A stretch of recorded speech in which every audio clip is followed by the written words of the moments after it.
किन किन तत्वों का जांच की जाती है? चारों कोना को लेते हैं, उसके बाद बीच कोना को 5 जगह लेते हैं हम। यहाँ पे जो है अत्याधुनिक मशीनों से देख रहे हैं। मिट्टी में जो 70 तरह के जो पोषक तत्व हैं पौधों के लिए आवश्यक, उसमें से 12 पैरामीटर्स का यहाँ पे परीक्षण किया जाता है।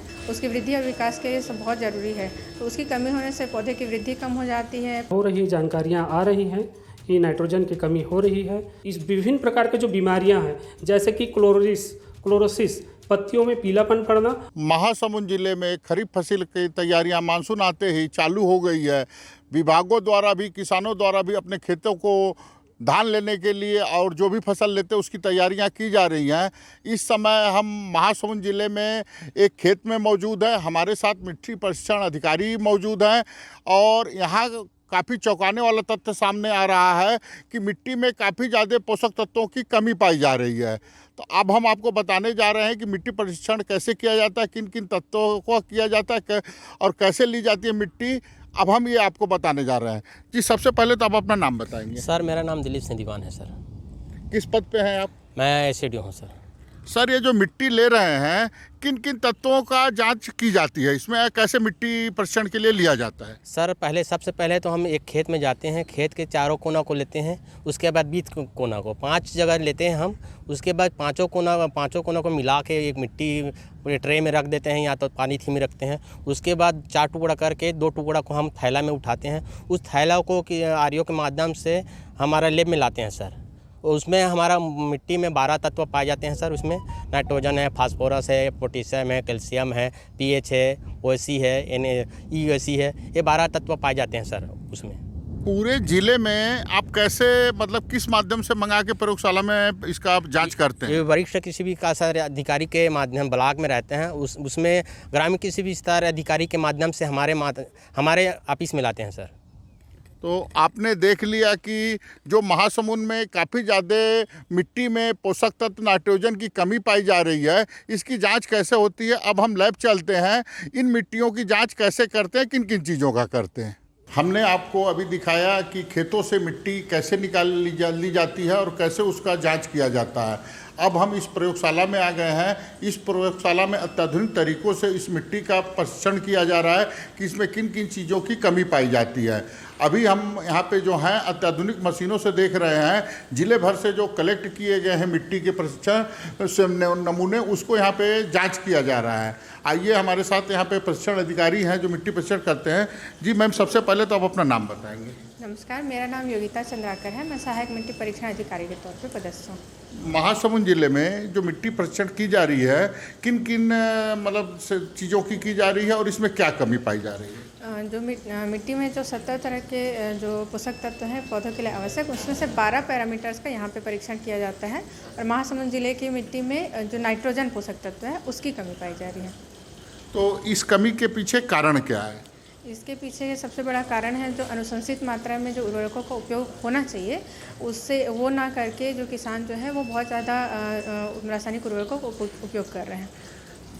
नाइट्रोजन और जो 2 चीज़ की कमी पाई जा रही है यहाँ पे, उससे खेतों में और किसानों को क्या नुकसान हो रहा है? नाइट्रोजन की कमी से जो है पौधों की बढ़वार कम हो जाती है, क्योंकि नाइट्रोजन जो है पौधे के लिए मुख्य पोषक तत्व है। उसकी वृद्धि और विकास के लिए सब बहुत ज़रूरी है, तो उसकी कमी होने से पौधे की वृद्धि कम हो जाती है, पत्ते पीले पड़ जाते हैं और उपज में कमी आती है। किसानों को नुकसान ये है कि वो जो रासायनिक खाद डाल रहे हैं उसकी वजह से उनका आर्थिक भार बढ़ता है, लेकिन वो खाद जो वो उपयोग कर रहे हैं उसका पूरा जो है वो पौधों को प्राप्त नहीं हो पाता, क्योंकि नाइट्रोजन जो है बहुत ज़्यादा व्यर्थ हो जाता है। तो आप देख लिए कि यहाँ पे जो मिट्टी परीक्षण हो रही है, पूरे जिले भर से जो सैंपल लिया जा रहा है उसमें 85-86% पोषक तत्व और नाइट्रोजन की कमी पाई जा रही है। और यह जो कारण है इसका अत्यधिक रासायनिक खाद का उपयोग करना। अब हम चलते हैं किसी वैज्ञानिक के पास कि इस नाइट्रोजन की कमी से मानव शरीर पर क्या प्रभाव पड़ रहा है। महासमुंद जिले में यहाँ जो खेती हो रही है, इसकी मिट्टी परीक्षण में यह बात सामने आई है कि जितने भी सैंपल लिए गए हैं उसमें 85 से 86% सैंपलों में नाइट्रोजन की कमी निकल रही है। इस समय हम महासमुंद के वल्लभाचार्य कॉलेज में हैं। हमारे साथ वनस्पति शास्त्र के प्रोफेसर हैं। इनसे इस लैब में हम लोग खड़े हैं। इनसे हम जानने की कोशिश करते हैं कि नाइट्रोजन की जो कमी होती है उससे पौधे पर और मनुष्य के शरीर पर क्या प्रभाव पड़ता है और इसका निदान क्या है। जी सर, सबसे पहले तो आप अपना नाम बताएंगे। मैं डॉक्टर ईश्वरी प्रसाद चेलक, सहायक प्राध्यापक, शासकीय महाप्रभु वल्लभाचार्य स्नातकोत्तर महाविद्यालय महासमुंद। सर, यहाँ पर जो मिट्टी प्रशिक्षण हो रहा है, जांच हो रही है, उसमें यह तथ्य सामने आ रहा है कि नाइट्रोजन की कमी है। इस नाइट्रोजन की कमी से पौधे पे क्या असर पड़ रहा है और मानव शरीर पे क्या असर पड़ रहा है, क्या कमियां हो रही हैं, इसका निदान क्या है, हम आपसे ये जानना चाह रहे हैं।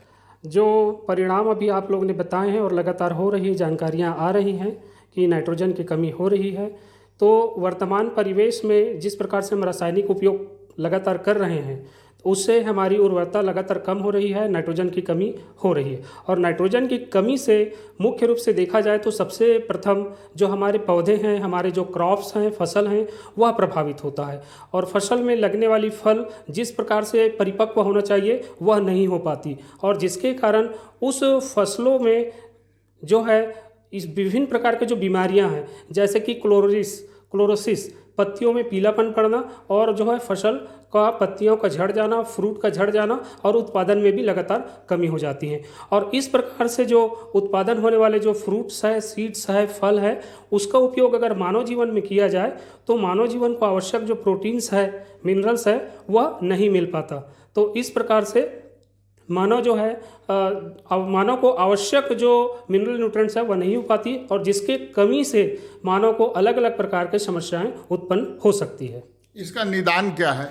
इसका निदान जो है मुख्य रूप से हमारे जो परंपरागत जो हम उर्वरक का उपयोग करते हैं, हर्बल है, जैविक खाद है, इसका उपयोग लगातार अगर हम करें तो इससे हम ज़मीन की फर्टिलाइज को भी बढ़ा सकते हैं, और इसके बढ़ाने से हम अच्छे उपयुक्त गुणवत्तापूर्ण जो है फसल का उत्पादन कर सकते हैं, जिसका उपयोग अगर भोजन के रूप में हम करेंगे तो हमारा जो आवश्यक मिनरल न्यूट्रिएंट्स की पूर्ति होगी और हम बहुत अच्छे से होने वाले समस्याओं से बच सकते हैं। तो आपने देखा कि वनस्पति शास्त्र के जो प्रोफेसर हैं उन्होंने कहा कि रासायनिक के काफ़ी ज़्यादा उपयोग से मिट्टी में वो पोषक तत्व जो पौधे को मिलना चाहिए, व्यक्ति के स्वास्थ्य को उसके खाने के बाद जिसका लाभ मिलना चाहिए वह नहीं मिल पा रहा है। काफ़ी ज़्यादा रासायनिक उपयोग करने से पौधे के साथ साथ लोगों के स्वास्थ्य पे भी कई बीमारियां की कमी सामने देखने को मिल रही है। इसका निजात सिर्फ एक ही है पूर्वोत्तर के बताने अनुसार कि हर्बल जैविक खाद का प्रयोग करें, जिससे पौधों में उर्वरक क्षमता बढ़े और उसको जो मनुष्य खाए उसकी पूर्ति उसमें हो सके। धनंजय त्रिपाठी, IBC 24 महासमुंद।